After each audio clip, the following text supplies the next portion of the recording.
Hello बच्चा party once again welcome back to our YouTube channel study G classes. तो बच्चों आज के इस नए वीडियो लेक्चर में आप सभी लोगों का एक बार फिर से स्वागत है। तो आज के इस नए वीडियो लेक्चर में यहाँ पर बच्चों हम इम्पॉर्टेंट टॉपिक की सीरीज को आगे बढ़ाते हुए एक और इम्पॉर्टेंट और धमाकेदार टॉपिक्स के बारे में अध्ययन करने वाले हैं, जो आप सभी लोगों के बोर्ड एग्जाम के पॉइंट ऑफ व्यू से काफ़ी ज़्यादा इम्पॉर्टेंट टॉपिक्स होने वाला है। और उस टॉपिक का नाम यहाँ पर लिखा गया है विद्युत ऊर्जा के व्यवहारिक मात्रक। तो आज के इस वीडियो लेक्चर में इसी टॉपिक के हर एक बेसिक पॉइंट, हर एक बेसिक कंसेप्ट के बारे में आप सभी लोग को बेहतरीन कंसेप्ट के साथ में बताने और समझाने वाले हैं। तो अगर आप सभी लोग को आज की वीडियो पसंद आती है तो इस वीडियो को लाइक, शेयर और सब्सक्राइब जरूर करिएगा और अपने दोस्तों के साथ में इस वीडियो लेक्चर को ज़्यादा से ज़्यादा शेयर करिएगा। तो इसी के साथ आज का हम ये इम्पॉर्टेंट टॉपिक यहाँ पर स्टार्ट करते हैं। तो इस टॉपिक के अंदर में सबसे पहले यहाँ पर हम अध्ययन करने वाले हैं कि ये टॉपिक आप सभी लोग को किसके बारे में जानकारी देने वाला है, और साथ साथ हम इसी टॉपिक के अंदर में ये भी जानने वाले हैं कि आप सभी लोगों के घरों में जो मीटर लगा होता है उस मीटर में आप सभी लोग यूनिटों की संख्या किस प्रकार से ज्ञात करते हैं। उन सभी फॉर्मूलों के बारे में आप सभी लोग को वन बाय वन करके हर एक स्टेप के साथ में बेसिक पॉइंट और बेसिक कंसेप्ट के साथ बताने वाले हैं कि यूनिटों की संख्या ज्ञात करने के लिए आप सभी लोग के पास कितने फॉर्मूले होने वाले हैं और ये फॉर्मूले आप सभी लोग किस प्रकार से अप्लाई करने वाले हैं, सभी के बारे में डिटेल में आपको जानकारी देने वाले हैं। तो यहाँ पर हम सबसे पहले बात कर लेते हैं अपने इस इंपॉर्टेंट टॉपिक के बारे में, जिस टॉपिक का नाम यहाँ पर लिखा गया है विद्युत ऊर्जा के व्यवहारिक मात्रक। तो ये टॉपिक जो होता है एक इंपॉर्टेंट टॉपिक होता है, जिसमें आप सभी लोग को ये बताया जाता है कि जो हमारी विद्युत ऊर्जा होती है उस विद्युत ऊर्जा को मापने का आपके पास एक सिस्टम होता है।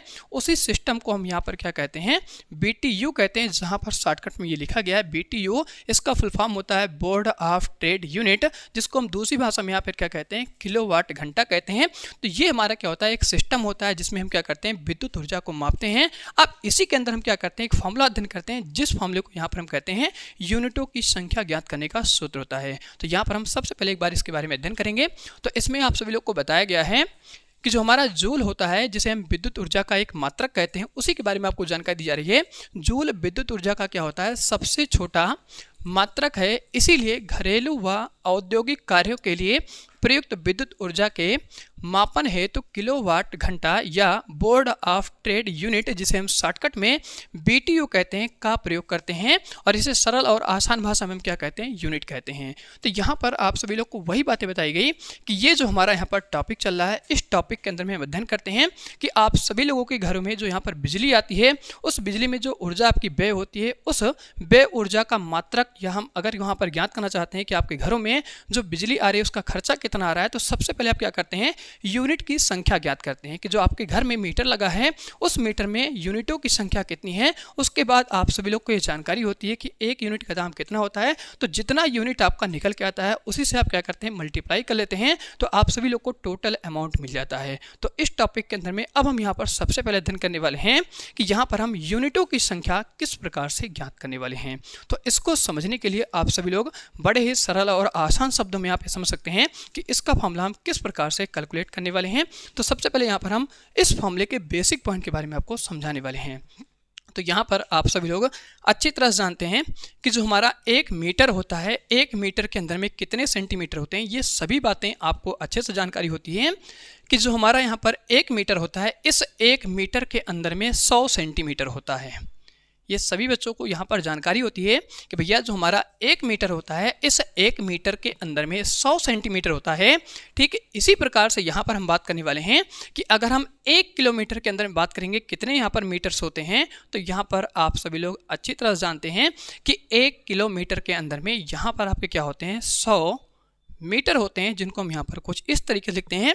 ठीक इसी प्रकार से यहाँ पर हम बात करने वाले हैं कि ये जो हमारे यहाँ पर टॉपिक चला है, जिसे हम कहते हैं विद्युत ऊर्जा के व्यवहारिक मात्रक। तो इसके अंदर में आप सभी लोगों ने अच्छी तरह से अध्ययन किया है कि अगर हम यहाँ पर विद्युत ऊर्जा का मान निकालना चाहते हैं कि जो हमारे घर में मीटर लगा हुआ है, उस मीटर को मेजर करने का एक सिस्टम होता है, जिसे यहाँ पर हम क्या कहते हैं, किलोवाट घंटा कहते हैं, या हम क्या कहते हैं, बोर्ड ऑफ ट्रेड यूनिट कहते हैं। तो यहाँ पर अब हम समझने वाले हैं कि जो हमारा किलोवाट घंटा होता है ये किसके बराबर होता है। तो यहाँ पर जैसे आप सभी लोगों ने अध्ययन किया कि 1 मीटर हमारा क्या होता है, 100 सेंटीमीटर के बराबर होता है।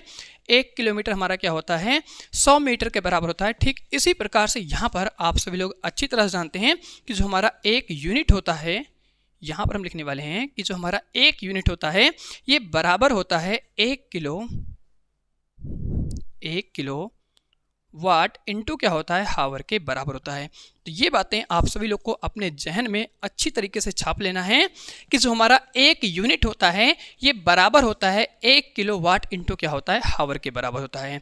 अब हम क्या करने वाले हैं, इसी कंसेप्ट को लेकर के चलने वाले हैं और इसी कंसेप्ट के माध्यम से आपको बताने वाले हैं कि आपके घरों में जो मीटर लगा होता है उस मीटर का फोटो आप यहाँ पे साइड में देख सकते हैं। यही आपका क्या होता है वो बिजली वाला मीटर होता है जहाँ पर आप यूनिटों की संख्या ज्ञात करते हैं।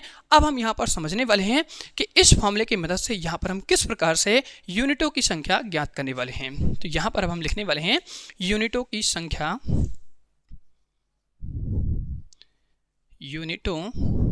चलिए आप इसको थोड़ा सही कर लीजिए बच्चा। यहाँ पर हम लिखेंगे यूनिटों की संख्या। तो यूनिटों की संख्या निकालने के लिए हम क्या करने वाले हैं, इस फॉर्मूले को लेकर के चलने वाले हैं। ये आपका एक कंसेप्ट है जहां से आप फॉर्मूला स्टार्ट करने वाले हैं। तो आपको सबसे पहले क्या करना है, इस किलोवाट को चेंज करना है वाट में। अब यहाँ पर आपका क्वेश्चन उठता है कि भैया किलोवाट को वाट में हम क्यों चेंज करने वाले हैं। अब यहाँ पर आपको ये समझना है कि जो किलोवाट होता है ये क्या होता है, विद्युत ऊर्जा का एक बड़ा मात्रक होता है। लेकिन आप जो अपने घर में डिवाइस यहाँ पर यूज़ करते हैं, जैसे अगर हम बात कर लें, आप अपने घर में बल्ब यूज़ करते हैं, ट्यूबलाइट यूज़ करते हैं और भी अदर डिवाइस यहाँ पर यूज़ करते हैं, तो उन सभी पर आप देखते हैं जो लिखा होता है विद्युत ऊर्जा का मात्रक वो वाट में होता है। तो यहाँ पर हम क्या करने वाले हैं, इस किलोवाट को चेंज करके वाट में लिखने वाले हैं, क्योंकि जो किलोवाट होता है ये एक बड़ी मात्रक होती है, आप कह सकते हैं बड़ी वैल्यू होती है। जैसे आप इंडक्शन चूल्हा की बात कर सकते हैं या आप किसी मोटर की बात कर सकते हैं, तो वो सब चीज़ें क्या होती हैं किलोवाट में होती हैं। लेकिन जो अपने घर में आप उपकरण यूज़ करते हैं वो सभी क्या होती हैं छोटे मात्रक में होती हैं। जैसे बल्ब हो गया वो वाट में होता है, आप यहाँ पर प्रेस की बात कर लीजिए वो भी क्या होता है वाट में होता है, ट्यूबलाइट हो गई वो भी आपका वाट में होता है। तो हम क्या करने वाले हैं, इस किलोवाट को सबसे पहले वाट में चेंज करने वाले हैं। तो यहाँ हमने लिखा है यूनिटों की जो हमारी संख्या होती है वो किसके बराबर होती है, तो सबसे पहले हम क्या करने वाले हैं, इस किलोवाट को चेंज करने वाले हैं वाट में। तो यहाँ पर हम लिखेंगे वाट। अब आप वाट को हिंदी में इस तरह से लिखते हैं, इंग्लिश में आप सभी लोग जानते हैं वाट को हम सेम तरीके से यहाँ पर इस तरीके लिखने वाले हैं। अब हम क्या करते हैं, इस वाट में अगर हम 1000 का भाग लगा देते हैं, क्योंकि आप सभी लोग जानते हैं 1 किलोवाट जो होता है वो 1000 वाट के बराबर होता है। तो वाट में अगर हम यहाँ पर क्या करते हैं 1000 से भाग लगाते हैं, और इस केस में जो आपका समय होता है उस समय को ध्यान रखना है, हमेशा हावर में लेना है। अगर आप सेकंड में या मिनट में लेंगे तो आपकी कैलकुलेशन टफ हो जाएगी। इसीलिए जब भी आप यूनिटों की संख्या निकालें तो ये जो आपका हावर होता है जिसको हम हिंदी में घंटा कहते हैं, उस समय को हमेशा आपको हावर में ही रखना है, उसमें चेंज नहीं करना है। तो यहाँ पर हम क्या करते हैं, इसको हावर को यहाँ पर इस तरह से मल्टीप्लाई कर लेते हैं। तो यहाँ पर हम लिखेंगे घंटा और इसको आप इंग्लिश में बोलते हैं हावर। तो ये हमारा क्या होता है, सबसे पहला और इम्पॉर्टेंट और बेसिक फॉर्मूला होता है।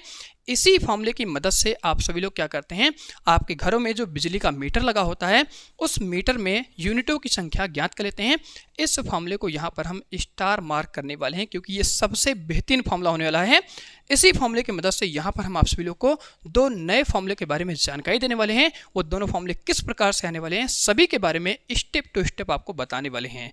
अगर वीडियो पसंद आ रही हो तो वीडियो को लाइक जरूर कीजिएगा और अपने दोस्तों के साथ में, अपने फ्रेंड सर्कल एरिया में इस वीडियो को ज़्यादा से ज़्यादा शेयर करिएगा। अब यहाँ पर हम बात करने वाले हैं इस फॉर्मूले का यूज़ करके हम 2 नया फॉर्मूला किस प्रकार से ज्ञात करने वाले हैं। और ये जो हमारा 1000 होता है इसको यहाँ पर हम थोड़ा सा सेंटर में लिख लेंगे, क्योंकि ये थोड़ा सा देखने में कम अच्छा लग रहा है। अब ये आपका क्या हो गया, एक फॉर्मूला हो गया। अगर आप अपने बिजली के मीटर से यूनिटों की संख्या निकालना चाहते हैं तो इस फॉर्मूले का यूज़ कर सकते हैं। अब हम बात करने वाले हैं इस फॉर्मूले का यूज़ करके हम दूसरा फॉर्मूला किस प्रकार से ज्ञात करने वाले हैं।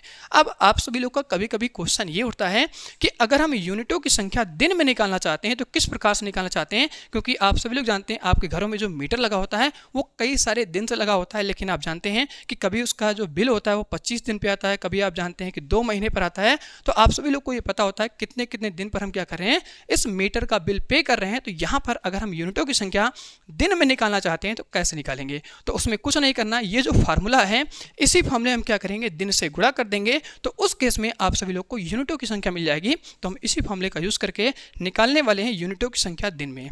तो यहाँ पर हम लिखने वाले हैं इसका जो सेकेंड इंपॉर्टेंट फार्मूला होने वाला उसको हम हैशटैग करके लिखने वाले हैं। तो यहाँ से लिखेंगे यूनिटों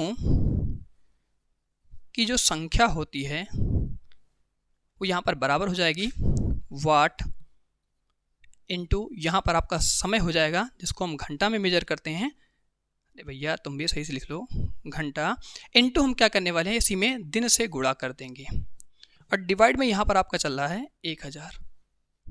अब ये हमारा क्या होता है, दूसरा इंपॉर्टेंट फॉर्मूला होता है, जहां पर आप सभी लोग यूनिटों की संख्या ज्ञात करने वाले हैं दिन के अकॉर्डिंग, कि अगर आप सभी लोग दिन में निकालना चाहेंगे तो उस केस में इस फॉर्मूले का यूज़ करने वाले हैं। अब यहां पर आप सभी लोग इसके तीसरे नए और इंपॉर्टेंट फॉर्मूले के बारे में अध्ययन करने वाले हैं, जहां पर आप सभी लोग समझने वाले हैं कि भैया अगर आपको कोई भी चीज़ यहाँ पर दी जाती है और उसमें अगर आपको यहाँ पर यूनिटों की संख्या निकालनी है तो उसको हम किस तरीके से वोल्ट और एम्पियर में निकालेंगे, उसके बारे में आपको समझना है। तो यहाँ पर हम क्या करने वाले हैं, इसी फॉर्मूले का यूज़ करके इस फॉर्मूले को चेंज करने वाले हैं एक तीसरे और नए इंपॉर्टेंट फॉर्मूले के बारे में, जहां पर हम आपको बेसिक जानकारी के साथ बताएंगे कि भैया इस फॉर्मूले को हम किस तरीके से वोल्ट और एम्पियर में चेंज करने वाले हैं। तो इसके प्रीवियस वीडियो लेक्चर में आप सभी लोगों ने एक अच्छी तरह से टॉपिक के बारे में अध्ययन किया है, जिस टॉपिक का नाम होता है विद्युत शक्ति। अगर अभी तक आप सभी लोगों ने विद्युत शक्ति के बारे में अध्ययन नहीं किया है तो सभी वीडियोज का लिंक आपको इस वीडियो के नीचे डिस्क्रिप्शन बॉक्स में मिल जाएगा। आप सभी लोग जाकर के अध्ययन कर सकते हैं विद्युत शक्ति के बारे में। उस केस में मैंने आप सभी लोग को एक इंपॉर्टेंट फॉर्मूले के बारे में अध्ययन कराया है, उस फॉर्मूले को यहाँ पर हम साइड में लिखने वाले हैं। उस केस में आप सभी लोग का जो फॉर्मूला था विद्युत शक्ति को यहाँ पर हम क्या करते हैं, पी से दिखाते हैं और यहाँ पर आपका फॉर्मूला था विभवांतर इंटू विद्युत धारा आई। अब यहाँ पर आप सभी लोग इसके हर एक एसआई मात्रक के बारे में बेहतरीन तरीके से जानते हैं। तो इस केस में आप सभी लोग जानते हैं जो हमारा विद्युत शक्ति होता है, इसका जो एसआई मात्रक होता है वो वाट होता है। उसको यहाँ पर हम कुछ इस तरीके लिखेंगे बराबर। यहाँ से आप सभी लोग जानते हैं ये जो हमारा वी होता है इसे हम क्या कहते हैं, विभवांतर कहते हैं, और विभवांतर का जो एसआई मात्रक होता है वोल्ट होता है। तो यहाँ पर हम सेम तरीके से लिख लेंगे वोल्ट इंटू यहाँ पर आपका जो आई होता है इसे हम क्या कहते हैं, विद्युत धारा कहते हैं, और विद्युत धारा को आप सभी लोग यहाँ पर मापते हैं एम्पियर में। तो यहाँ पर आप जानते हैं विद्युत धारा का जो एसआई मात्रक होता है वो एम्पियर होता है। तो इस प्रकार से यहाँ पर हम क्या करते हैं, एम्पियर लिख लेते हैं।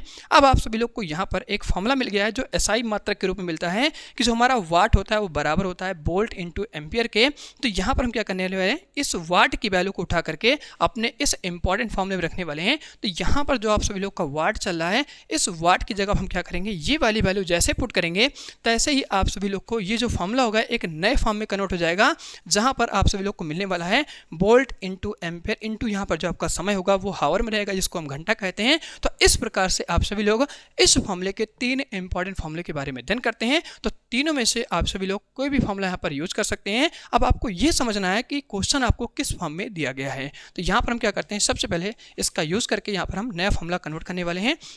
तो यहाँ पर हम तीसरा और इंपॉर्टेंट फॉर्मूला लिखने वाले हैं, यूनिटों की संख्या, यूनिटों की संख्या, इसका फॉर्मूला यहाँ पर हम निकालने वाले हैं वोल्ट और एम्पियर में। तो यहाँ पर हम क्या करने वाले हैं, इस वाट की जगह पर ये वाली वैल्यू पुट करेंगे। तो यहाँ पर हम लिखेंगे वोल्ट इंटू एम्पियर इंटू यहाँ पर आपका समय चेंज नहीं होगा, तो समय की जगह हम क्या रखने वाले हैं, यहाँ से घंटा, यहाँ से लिखेंगे घंटा, डिवाइड में आपका यहाँ पर चलेगा 1000। अब ये हमारा क्या होता है, यूनिटों की संख्या निकालने का एक तीसरा और इंपॉर्टेंट फॉर्मूला होता है। यहाँ पर आप सभी लोग को सभी फॉर्मूलों के बारे में 1 बाय 1 करके अच्छी तरीके से समझ आएगा। तो यहाँ तक आप सभी लोग एक बार अच्छी तरह से नोट कर लीजिए। उसके बाद हम आपको समझाने वाले हैं कि भैया जो हमारा यहाँ पर किलो वाट हावर होता है और यहाँ पर जो हमारा जूल होता है, इन दोनों के बीच में एक इंपॉर्टेंट संबंध होता है। उस संबंध के बारे में आप सभी लोग को अच्छी तरह से अध्ययन करना है। उसके बाद हम क्या करेंगे, इस टॉपिक को एंड करेंगे। तो यहाँ पर हम थोड़ा साइड में स्पेस करते हैं और उसके बाद आपको बताते हैं कि वो संबंध हम किस प्रकार से ज्ञात करने वाले हैं। ये सारी चीज़ें आप अच्छे से नोट कर लीजिएगा, क्योंकि ये भी आपके बोर्ड एग्जाम के लिए काफ़ी इंपॉर्टेंट होने वाला है। ये सारे बेसिक पॉइंट होते हैं जहां से आप सभी लोग इस फार्मूले के बारे में अध्ययन करते हैं।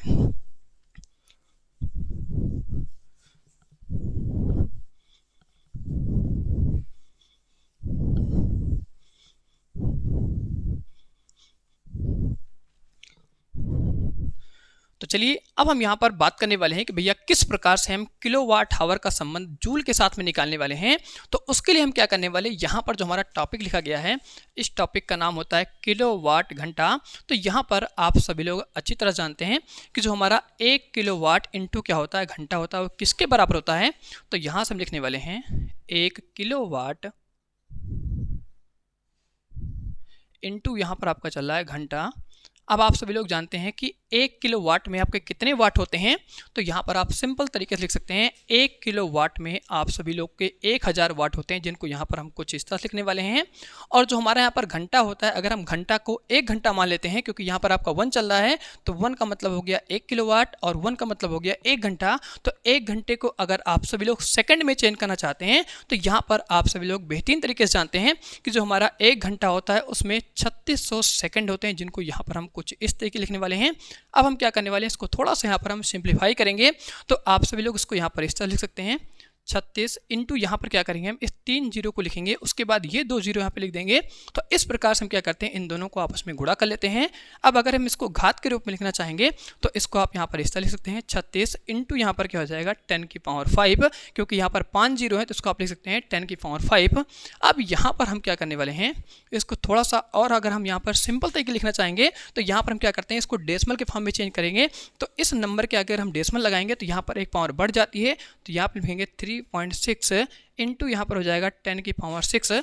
तो ये जो हमारी वैल्यू होती है वो क्या होती है, 1 किलोवाट इंटू घंटा के बराबर होती है, और जिसका एसआई मात्रक यहाँ पर क्या होता है, जूल होता है। तो इस प्रकार से आप यहाँ पे समझ सकते हैं कि 1 किलोवाट घंटा में हमारे क्या होते हैं, इतने जूल होते हैं। तो यहाँ पर हम लिख देंगे 1 किलो वाट जो हमारा घंटा होता है उसमें इतने जूल की यहाँ पर क्या होती है, एनर्जी होती है, और उस एनर्जी का एसआई मात्रक आप जानते हैं जूल होता है। तो इस प्रकार से आप सभी लोग को इस वैल्यू के बारे में बेसिक जानकारी, बेसिक कंसेप्ट के साथ में हो जाती है। तो इसी के साथ आज का वीडियो हम इसी पे एंड करते हैं। अब मिलते हैं आप सभी लोगों से बहुत जल्द अगले वीडियो लेक्चर के साथ में। तो अगले वीडियो लेक्चर में यहाँ पर हम एक नया टॉपिक स्टार्ट करने वाले हैं, जहाँ पर आप सभी लोग बेहतरीन कंसेप्ट के साथ में अध्ययन करने वाले हैं किरचॉफ के नियम के बारे में। और ये नियम आप सभी लोग को इतना बेहतरीन तरीके के साथ पढ़ाने वाले हैं कि शायद आप सभी लोग उस नियम के बारे में पहली बार अध्ययन कर रहे होंगे। तो उस नियम को जब हम स्टार्ट करेंगे तो आप सभी लोग को सारे पॉइंट, सारे कंसेप्ट एकदम डिटेल में बताते हुए, समझाते हुए चलेंगे। तो यहाँ पर हम क्या करते हैं, इस टॉपिक को इसी के साथ यहीं पर एंड करते हैं। इस पूरे का आप यहाँ पर अच्छी तरह से स्क्रीनशॉट ले सकते हैं, पूरे के बारे में आप अच्छी तरह से नोट कर सकते हैं। तो इसी के साथ आज का वीडियो हम इसी पे एंड करते हैं।